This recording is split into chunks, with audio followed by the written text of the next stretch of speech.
Picture this. You're starving. You walk up to your favorite local spot on Linking Road, but the shutters are down. There's just a note on the door. Closed. No gas. You open your delivery apps. Half the kitchens in Mumbai are offline. You check your gas booking app at home and that normal 24-hour delivery. It's showing a 2 week wait. And if you go to the black market, a standard red gas cylinder that usually costs under 1000 rupees is selling for 5000 in cash under the table. This sounds like a movie script, right? But it's not. This has been the brutal reality for millions of Indians over the last 90 days. It proves one terrifying thing.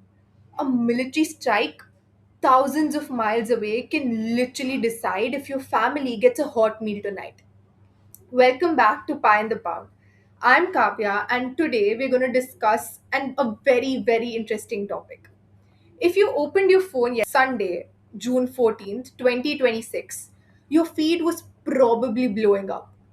Donald Trump just announced that a US Iran peace deal is finally on the table, aiming to end the war that's been turning the global economy upside down since February. Now, you can turn on the TV right now and watch experts arguing over maps and military tactics. But we don't do performative fluff here. We cut the noise. We want to talk about how these massive global events actually hit your wallet and your kitchen table. While politicians are signing papers in Washington, the real world financial damage has been insane. So, today we are breaking down the 2026 energy crisis, specifically the massive LPG cooking gas shortage that completely wrecked household budgets and shut down businesses all across India. Joining me today to decode the numbers and the human panic behind this mess is Miss Ditya Tantia. She's the co founder of an international magazine, a medalist in the Queen's Commonwealth essay competition, and she won an honorable mention in the Cambridge Rethink essay competition. On top of that, she's the writer behind the brilliant blog, The Ordinary Life of a Teenage Girl. Ditya, amazing to have you on the show. Thanks for having me, Kavya. I'm really glad to be here. Honestly, this whole situation has been a massive wake up call for our generation. For the last few months, a war thousands of miles away completely decided whether a small restaurant on Linking Road or Hill Road in Mumbai could stay open, or whether a regular family could even cook dinner. It completely changes how you think about the world.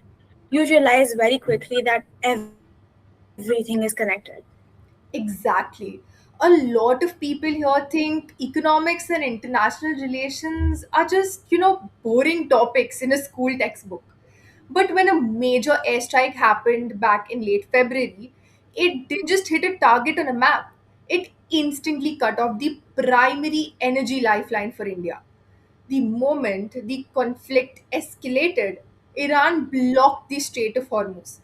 Because our energy system is built to be fast and cheap rather than safe and backed up, we felt the pain immediately.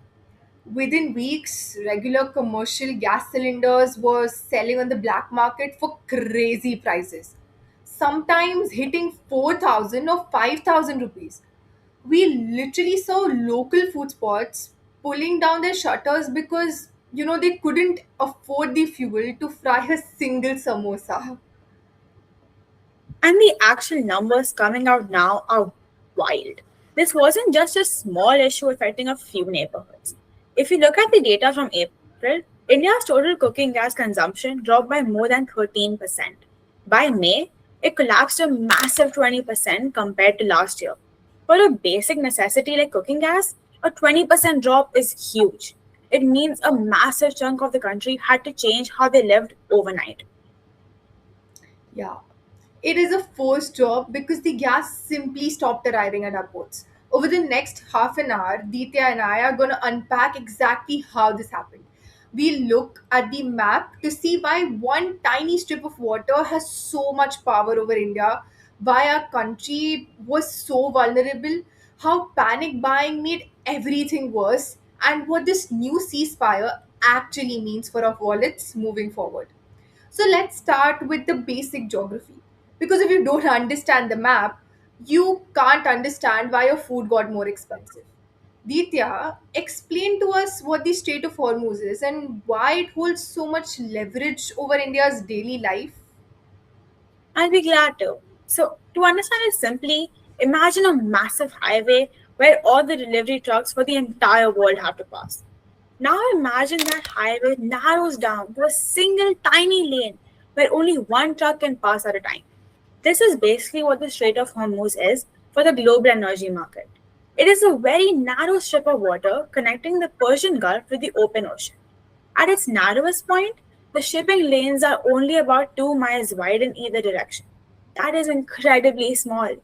Yet, through that tiny gateway, about 20% of the entire world's oil and liquefied gas travels every single day. It is the most important choke point in the global economy. Yeah, and when the war broke out in late February, Iran used its position in the map to effectively lock that gate. For Western countries, that meant the price of petrol jumped up immediately. But for India, the biggest hit wasn't just petrol for cars. It was specifically LPG, which stands for liquefied petroleum gas. The stuff that's inside the red cylinders we use to cook our food. This is where India's specific weakness comes into play. Over the last few years, India has actually done a pretty good job of buying oil from different places like Russia and Africa, so we aren't completely dependent on one region. But when it comes to cooking gas, we are heavily concentrated. India is the second largest importer of cooking gas in the entire world. We have to import about 60% of all the gas we consume. And out of that imported gas, a staggering 90% comes from countries inside the Persian Gulf, like Saudi Arabia, Qatar, the UAE, and Kuwait. Every single ship carrying that gas has to sail right through the Strait of Hormuz. So, when Iran blocked that 2 mile wide lane, 90% of our imported cooking gas pipeline disappeared instantly. Now, a lot of people might ask, why didn't we just use our backup storage? We always hear about India having massive underground reserves of oil kept safe for emergencies. Why didn't we just tap into those to keep the kitchens running? Because those massive underground reserves are almost entirely built for crude oil. They are meant to keep military vehicles moving, train lines running, and heavy factories operating during an absolute disaster. We do not have a massive scale backup storage system for pressurized gases like LPG. The way our cooking system works normally is what economists call a just in time supply chain. That is just a fancy way of saying we don't store things for long periods. Instead, we rely on a constant, never ending line of ships arriving at our ports. The ships dock at ports in places like Gujarat or Mumbai, unload the gas into big terminals, and it immediately gets sent to bottling plants where it's put into cylinders and trucked to your house. It's a super fast system during peacetime because storing gas is incredibly expensive and dangerous. By not building massive storage tanks, the gas companies save money and keep prices lower for the consumer. But as we always say on this show, efficiency is the direct enemy of safety and resilience. When you design a system purely to be fast and cheap, you remove all backup cushions. The moment a crisis happens, the time it takes for that global shock to hit your local neighborhood is basically zero, right? Exactly. Data released in mid April showed that the actual gas left in our domestic bottling plants dropped to less than 4 days of inventory in major cities. That means a massive country like India was literally 4 days away from completely running out of cooking gas in its biggest urban zones. That is how close to the edge we were. Okay.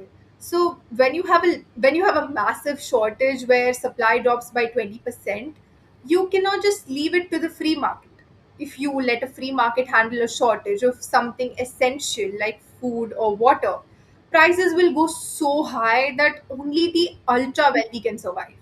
The government had to step in during March and April to manage the disaster. Ditya, let's look at what the government decided to do and how it completely split the market into two different worlds. Sure, the government was caught in a terrible position. They had to decide who gets the limited gas that is left. Do you give it to regular families or do you give it to businesses and factories? To prevent massive panic and protests on the streets, they chose to protect regular homes. They set up a strict rationing system.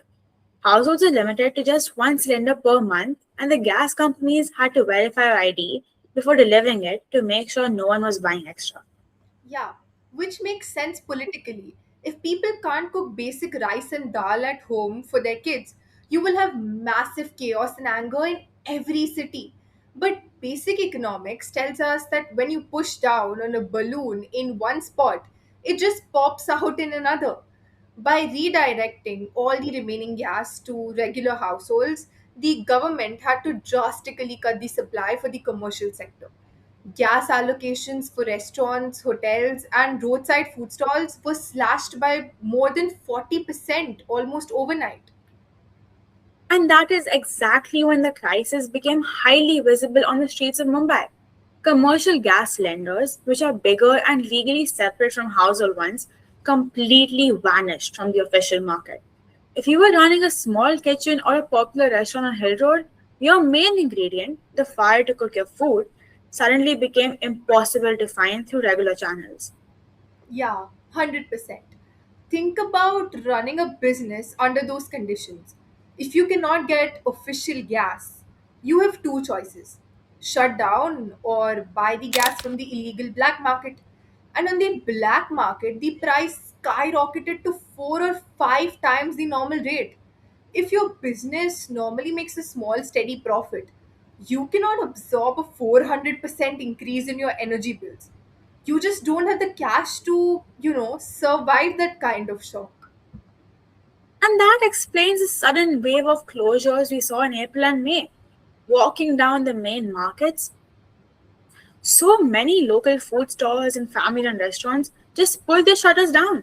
Some tried to raise their food prices because the war made transport costs and general inflation rise across the board. Regular customers were already low on cash. People aren't going to pay double for a plate of food when their own household budgets are completely squeezed by the crisis. Yeah. Another crazy example of how deep this went was the national railway system. Indian Railways operates thousands of long distance trains that feed millions of passengers every day. For decades, the kitchens on those trains relied on large commercial LPG cylinders.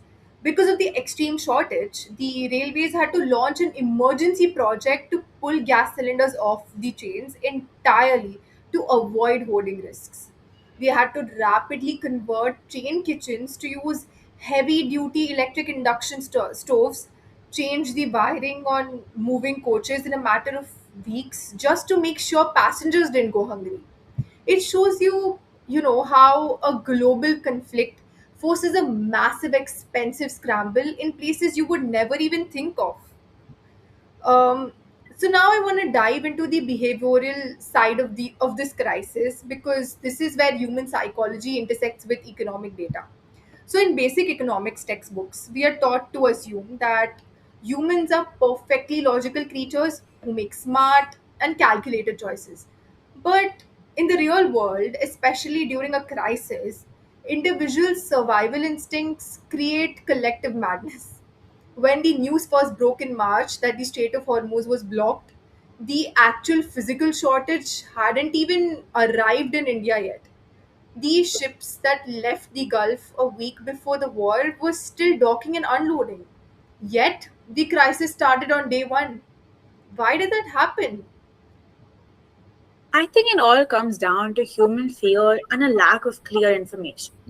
Think about it like a game where you have to protect yourself. If you know there's a potential shortage coming, your logical move as an individual is to look out for your family.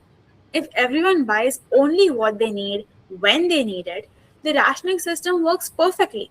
The limited supply gets shared and everyone gets through the crisis. That is the best outcome for the group. Right. But the moment you look out your window and see your neighbor running to the gas distributor to buy an extra cylinder, the game changes. You think to yourself, if I act responsibly and wait until my cylinder is empty, but my neighbor and everyone else hoards all the gas, I will be left with absolutely nothing. My family won't be able to eat.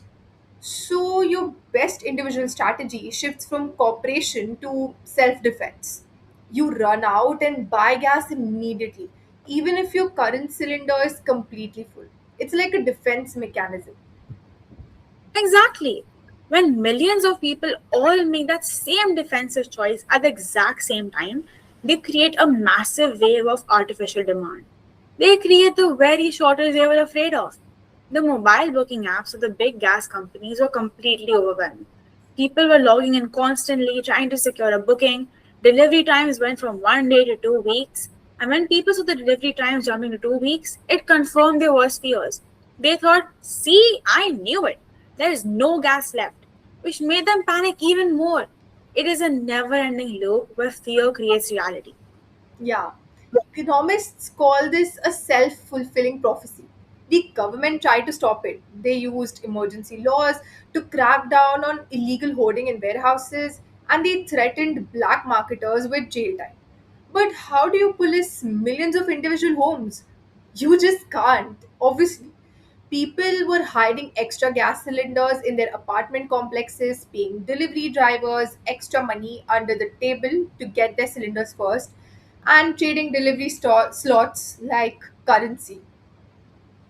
Honestly, this really proves that public trust is a massive economic asset.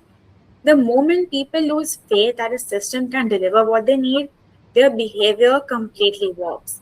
And this panic started spilling over to other areas too. People started wondering that if cooking gas was running out, electricity or regular food might be next. When the government went on TV to tell people not to panic buy items like gold or extra food, it actually had the opposite effect.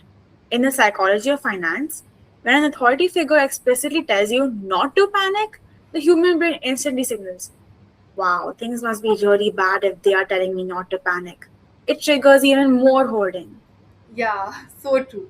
So now let's look at the human cost of this crisis because it definitely wasn't shared equally. The divide between how wealthy people and lower income families survived this energy crisis tells us a very serious story about inequality in India. If you belong to a high income family in an urban center like South Mumbai, an LPG shortage is a massive annoyance and an extra expense, but it doesn't change your fundamental quality of life. So, Ditya, how did the demographic easily bypass the entire crisis? They just shifted to a different technology because they had the mind to do so.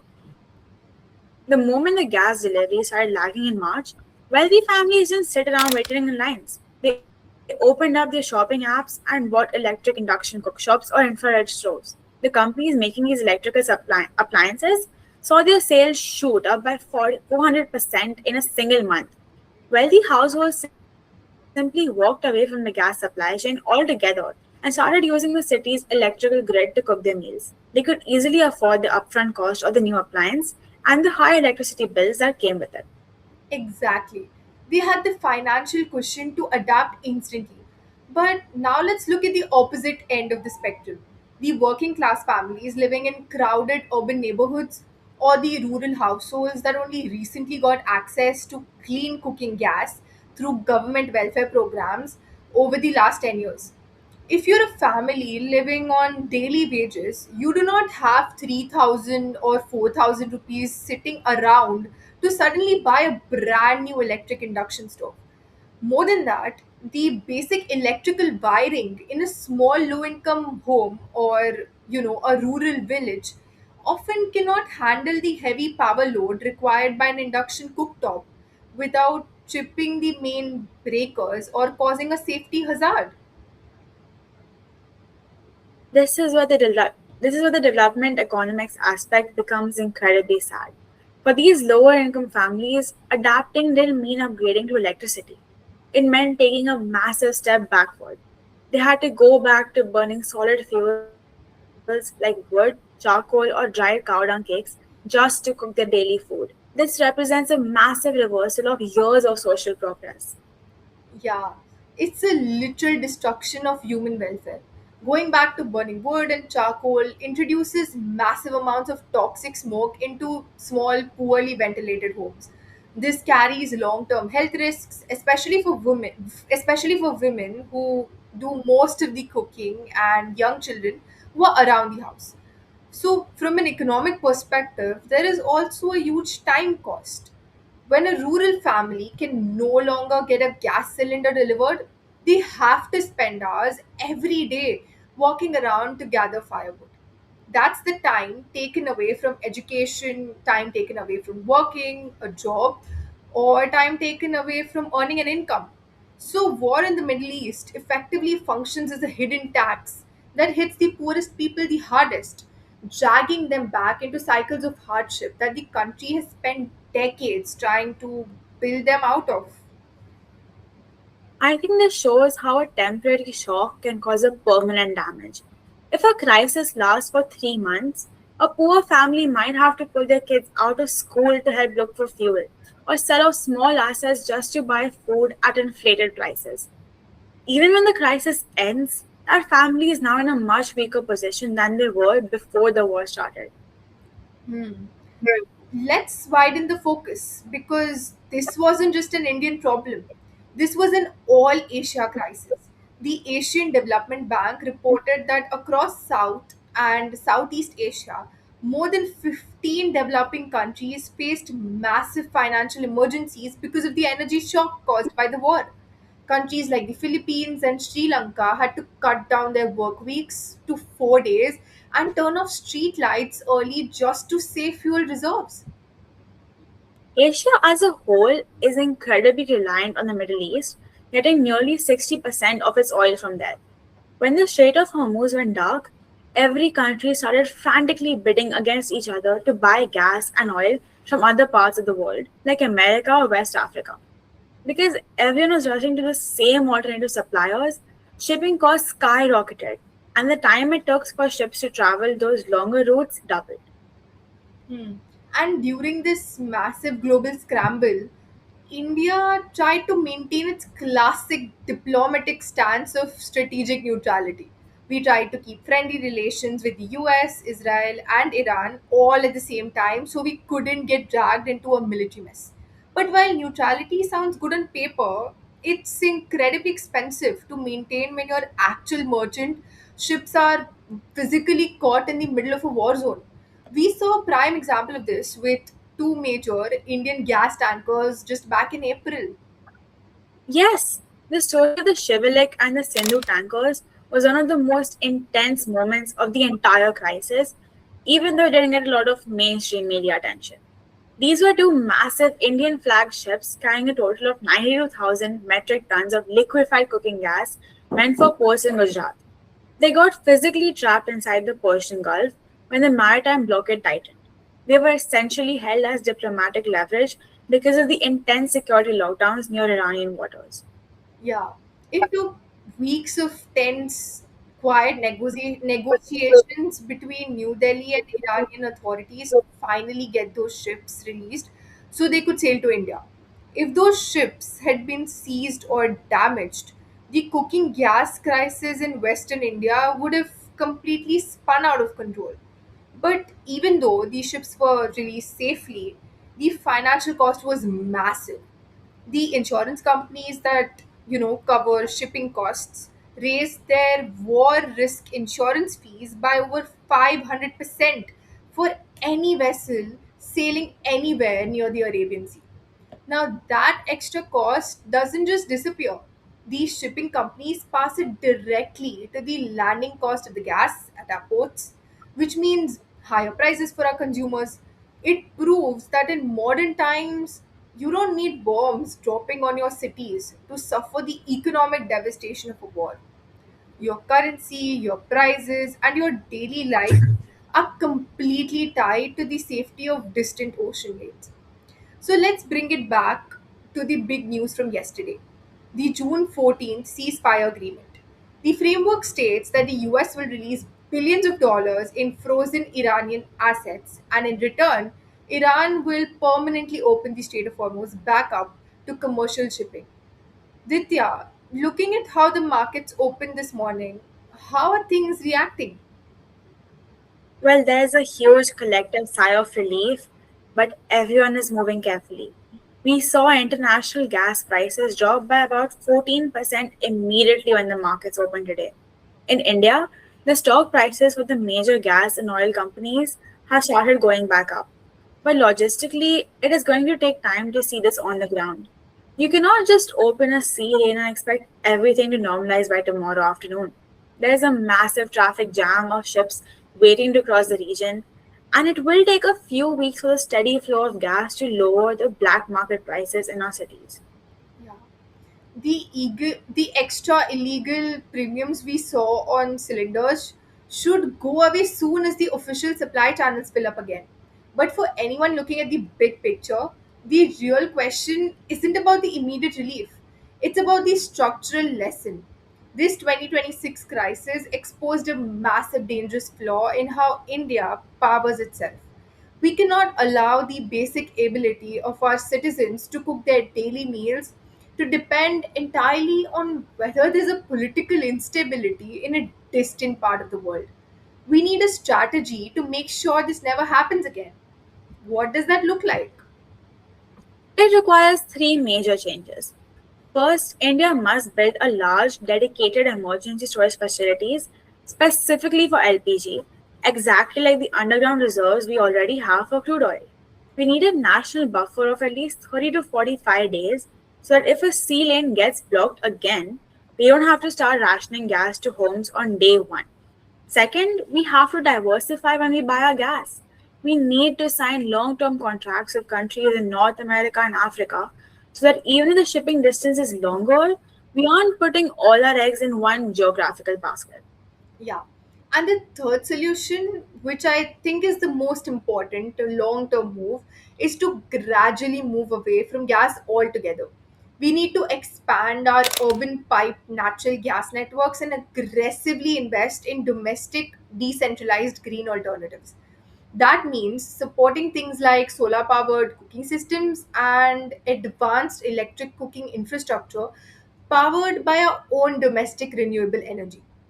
True economic independence means making sure your country's daily survival doesn't have a single point of failure located thousands of miles away. Exactly.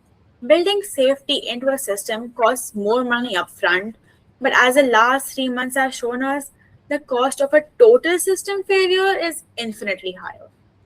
Well, that's the perfect note to wrap up today's deep dive. Geopolitics isn't just an abstract headline on a screen. It actively drives the prices in your neighborhood, the choices available to your family, and the structure of our society. Ditya, thank you so much for coming on to Pie in the Pound and breaking down the realities of this crisis with us. Thanks for having me, Kavya. It was an awesome conversation. Yeah, likewise. To everyone listening at home or on your commute, we want to hear from you. How did the LPG shortage affect your home or your neighborhood over the last few months?